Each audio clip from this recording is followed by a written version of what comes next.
Ikanguro kuri bose, ikanguro kuri bose, ikanguro kuri bose, ikiganiro mutegurirwa mugashikirizwa n'umukozi w'Imana Guy Merci Kuvayi. Mugikurikirana imisi yose ku munsi wa mbere gushika ku munsi wa gatanu isaha 11:15 z'agatondo kuri Muhoza TV. Twige mu kiganiro ikanguro kuri bose kuri Muhoza TV. Imana yacu nihabwe icubahiro, ndonge kuramutsa kandi abaha ikaze mu kiganiro cyanyu, ikiganiro cyacu ikanguro kuri bose. Ndabitse uko genda kibashikiriza nitwa Dieu Merci Kubwayo. Ubugira kandi n'umunezero ku bana namwe. Ngiye kubaha inyigisho ikomeye cyane izohindura ubuzima bwanyu.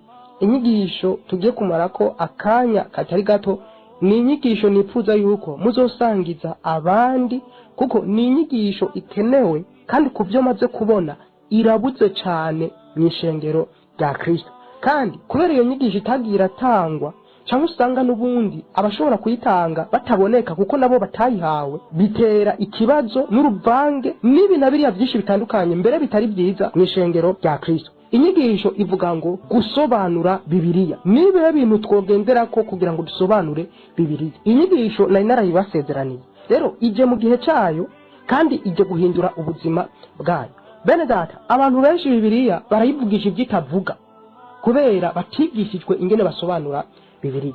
Abantu benshi barasigura Bibiliya bakayivugisha ibyitavuze, cyangwa bagashaka kuyiforsa kuvuga ibyitavuze, bagashaka fata ku nguvu ngo ivuge ibyo bashaka cyangwa ibyumviro byabo cyangwa ibyo bibaza mukatari byo Bibiliya iriko iravuga. Uno munsi abantu bamwe ubahaye Bibiliya barabona nico bavuga kubera iki ntayo batahura. Rero ni gute wosobanura Bibiliya, ni gute woyitahura uriko urayisoma? Uno munsi tugiye kurabira hamwe ibintu byo dufasha gusobanura mbere tukanatahura na Bibiliya. Ndakugije ukuri, ino nyigisho ni woyitwirikirana kuva ku gice cya mbere arico cuno munsi kugeza ku gice cya nyuma kizorangiza ino nyigisho. Ndakugije ukuri, Imana izoba yakuguruye amaso, Bibiliya uzoyikunda. Bene naguma nabwize ukuri, kimwe mu bituma abantu badakunda gusoma Bibiliya nuko bayisomye batanayitahura. Kandi mugabe irumvikana gusoma igitabo konyene atakintu na kimwe ubona utahura benshi birabaca intege. Mugu no musingiye kubafasha ingene Bibiliya mwoyitahura muri ko murayisoma, kandi bizotuma muyikunda muyinezererwe.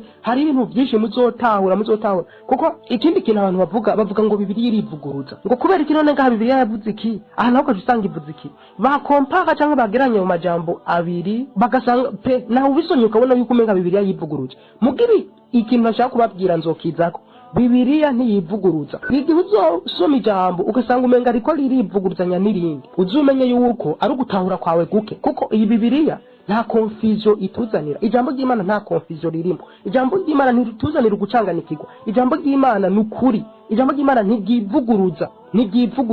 Nisho gutuma kimwe mu byo tuzobona bizodufasha gutahura mu gusoma Bibiliya ni application y'icyo biyita context.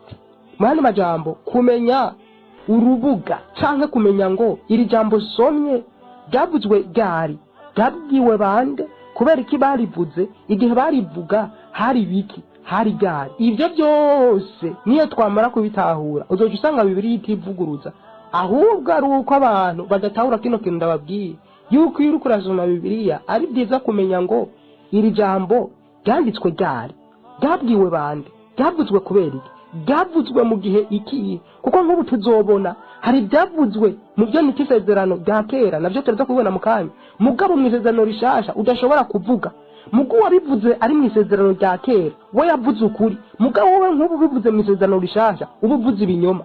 Ndaguha akarorero, Eliya yarahamagaye umuriro, aravuga ngo umuriro nutibuka uvuye mu ijuru. Mugabo tusoma ijambo ry'Imana muri Luka igice c'9 uhereye ku murongo wa 50 yarimo gushika 54, abigishwa bashatse guhamagara umuriro ngo uturire abantu b'i Samariya. Yesu arabakankamira ati ntimuzi mwembi bakoresheje.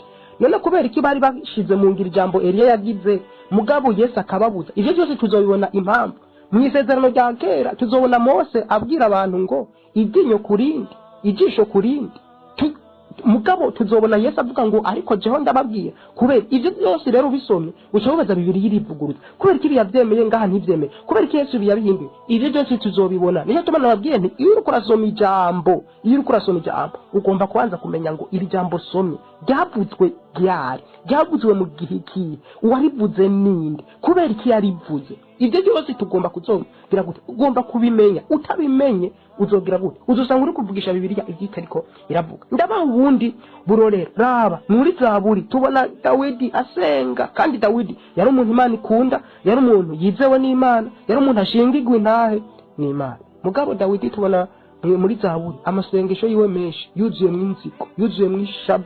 Mana abasi banje ubarimbure, Mana abasi banje bahure n'ibyago, abagerageza kunyica, Mana bahure nawe. Ayo niyo masengesho y'umuntu w'umukozi w'Imana yashingirwa intahe n'Imana nka Dawidi. Mugabo masengesho Pawulo ashandikira Abaroma mu gice cya 12 ababwira uko abakristo bakwiye kumera. Uzi ngene yabandikiye, yabwiye ngo urukundo rwanyu ngo goye kubamwo uruheyi, ngo ntimukihore ntimukagiriranire nabi. Ibyo ngo umwasi wawe ngo umuha amazi yo kunywa, umwasi wawe umuha ibyo kurya, umwasi wawe umugirire neza.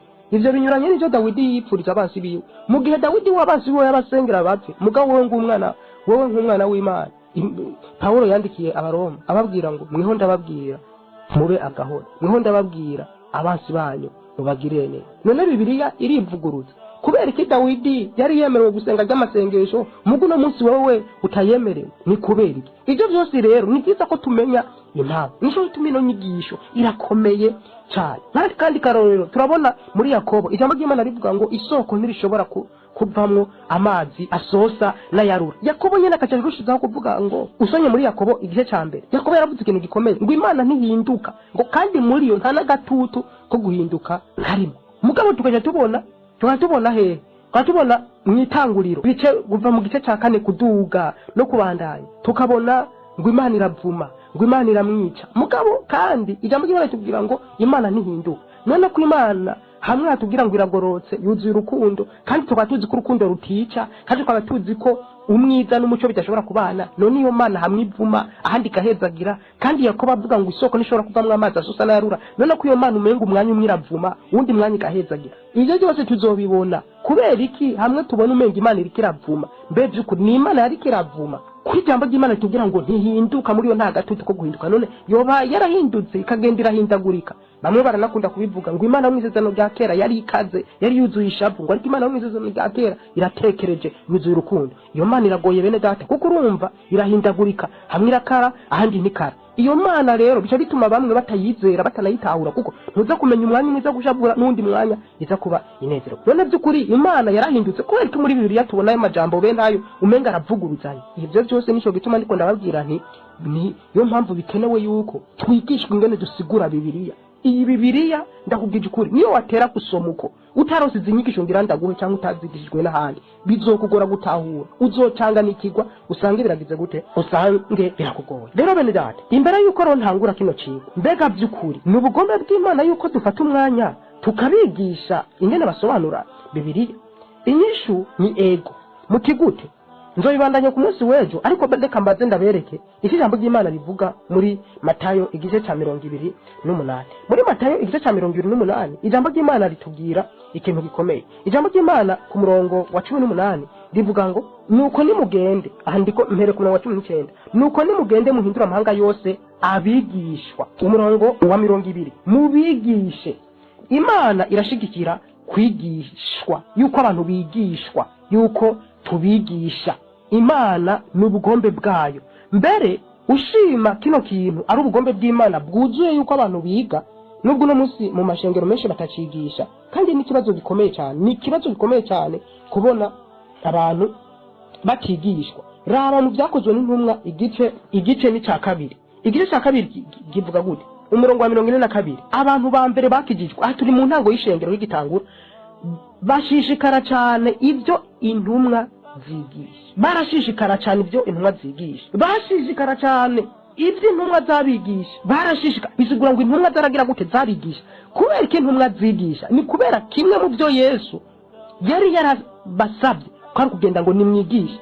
Nuko ari kugenda bene data, mugomba gutara ko hari itandukaniro riri hagati yo kuvuga ubutumwa. Reka ndagivuge muri buno buryo kugira ngo mugitahure.